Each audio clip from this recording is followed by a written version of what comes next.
Assalamualaikum, ketemu lagi dengan saya Widya Novitasari. Kali ini kita akan belajar tentang dilatasi. Dilatasi merupakan transformasi geometri yang kita pelajari di akhir bab ini pada kelas 9. Itu tentang dilatasi. Sebelum kita belajar, ada baiknya kalian subscribe dan like dari channel ini sehingga kalian tidak akan ketinggalan dengan apa yang saya share. Bunyikan loncengnya sehingga tidak ketinggalan dengan apa yang saya share di channel ini. Oke, sekarang kita belajar tentang apa itu dilatasi.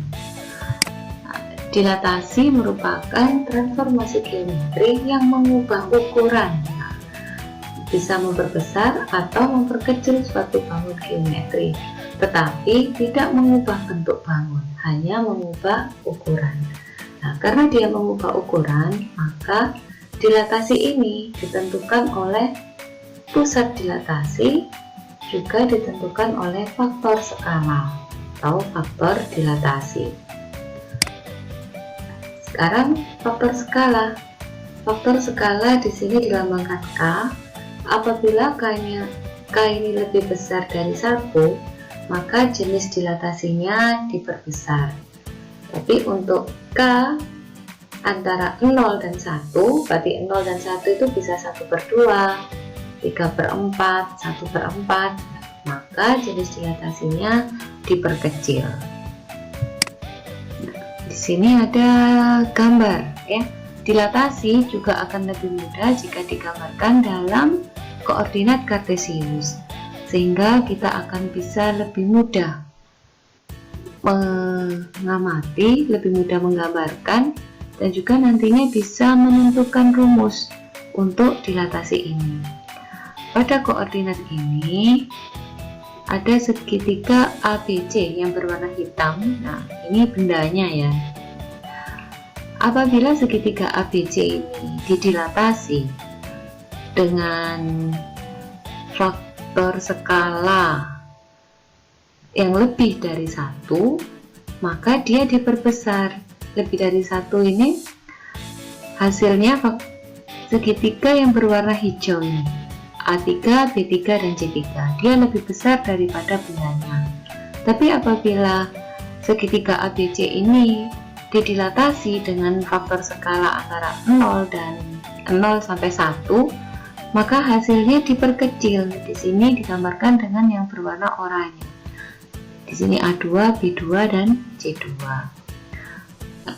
Jadi faktor skala ini menentukan jenis dari dilatasi.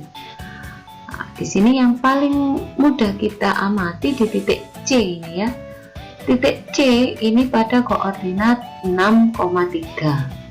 Kemudian C3 yang diperbesar ini pada koordinat 12,6. Sehingga dia didilatasi seberapa besar? Ini bisa kita lihat. C3 tadi 12, kemudian C-nya 6, maka faktor skalanya bisa dicari 12/6, yaitu 2. Dia ini diperbesar 2 kali atau faktor skalanya 2 kali, sehingga bayangannya lebih besar daripada bendanya. Kalau ini pada segitiga yang oranye, dia diperkecil dengan faktor skala berapa? Kita lihat C2 ini pada koordinat 2,1, sehingga faktor skalanya itu yang C tadi X-nya 6, ini 6/2. Untuk faktor skala itu bayangan dibagi dengan benda, yaitu 2/6. Sehingga kalau disederhanakan 1/3. 1/3 ini antara 0 sampai 1 ya, sehingga dengan faktor skala 1/3 maka segitiga ABC ini diperkecil dan bayangannya yaitu segitiga A2, B2, C2. Ini yang sekilas tentang jenis transformasi jenis dilatasi, diperbesar atau diperkecil. Di sini apabila ada titik A, X, Y didilatasi terhadap titik pusat 0,0 dengan faktor skala K. Ini kita bisa menuliskan rumusnya. A, X, Y didilatasi dengan 0,0 faktor skala K, maka bayangannya atau A aksen itu K dikali X, K dikali Y. Untuk lebih jelas, ini ada contoh. Tentukan bayangan titik B 2,5 didilatasi terhadap titik pusat 0,0 dengan faktor skala 3. Berarti nanti X nya yaitu 2, Y nya 5, dan K itu diganti 3. Sesuai dengan rumus, apabila ada B, X, Y didilatasi dengan pusat 0 dengan faktor skala 3, maka rumusnya yaitu K kali X, K kali Y.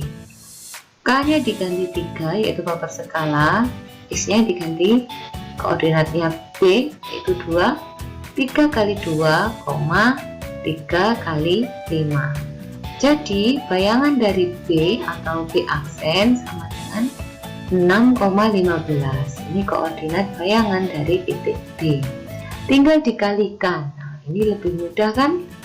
Kita hanya mengalikan antara faktor skala dengan koordinat dari bendanya. Sudah didapatkan koordinat bayangan hasil dilatasi. Sekarang kalau dibalik, kita mempunyai benda dan kita mempunyai bayangan hasil dilatasi, yang ditanyakan faktor skala dilatasinya. Ini sudah saya singgung tadi sebentar di jenis faktor skala ya. Di sini ada contoh segitiga ABC dan bayangannya segitiga A aksen, B aksen, C aksen. Tentukan faktor skala. Kalau dilihat dari gambar ini, maka jenis dilatasinya yaitu diperbesar. Untuk mencari faktor skala, kita bisa ini membagi koordinat dari bayangan dibagi koordinat dari benda asalnya, sehingga bisa ditulis K sama dengan A aksen per A. Di sini yang mudah dilihat memang yang titik A. A aksen ini 6,2, kemudian A 3,1. Untuk mencari skalanya, pilih salah satu, bisa dari X-nya ya. X yaitu X untuk A aksen 6, X untuk A-nya 3. Sehingga faktor skalanya 6 per 3 atau sama dengan 2. Karena faktor skalanya lebih dari 1, maka dia disebut jenis diperbesar. Benar kan? Ini juga diperbesar, bayangannya lebih besar daripada bendanya. Luas bangun hasil dilatasi. Apabila ada suatu bangun didilatasi, dia bisa diperbesar atau diperkecil, maka luasnya juga akan berubah. Nah, untuk mencari luas dari hasil dilatasi bisa menggunakan rumus ini. Luas bayangan hasil dilatasi itu sama dengan K kuadrat atau faktor skala dikuadratkan kali luas dari bendanya. Jangan lupa kalau tadi itu faktor skalanya tidak dikuadratkan, tapi kalau untuk mencari luas faktor skalanya dikuadratkan. Ini ada contohnya. Ada persegi PQRS dengan luas 9 cm persegi. Persegi ini didilatasi oleh pusat 0,0 dan faktor skala 2. Berapakah luas bayangan persegi PQRS? Kita menggunakan rumus tadi, bahwa luas bayangan itu sama dengan K kuadrat kalikan luas benda. K-nya di sini 2 ya, sehingga 2 pangkat 2 kali 9. Jadi 4 kali 9 sama dengan 36. Nah, ketemu luas bayangan dari persegi PQRS yaitu 36 cm persegi. Oke, demikian belajar kita tentang dilatasi. Kita bisa berjumpa kembali pada materi-materi selanjutnya. Terima kasih sudah mengikuti channel ini. Wassalamualaikum warahmatullahi wabarakatuh. Jangan lupa tetap jaga kesehatan, tetap belajar meskipun harus belajar di rumah. Oke, dan jangan lupa juga subscribe, like, dan komen. Bunyikan loncengnya ya. Oke, sampai jumpa pada materi selanjutnya.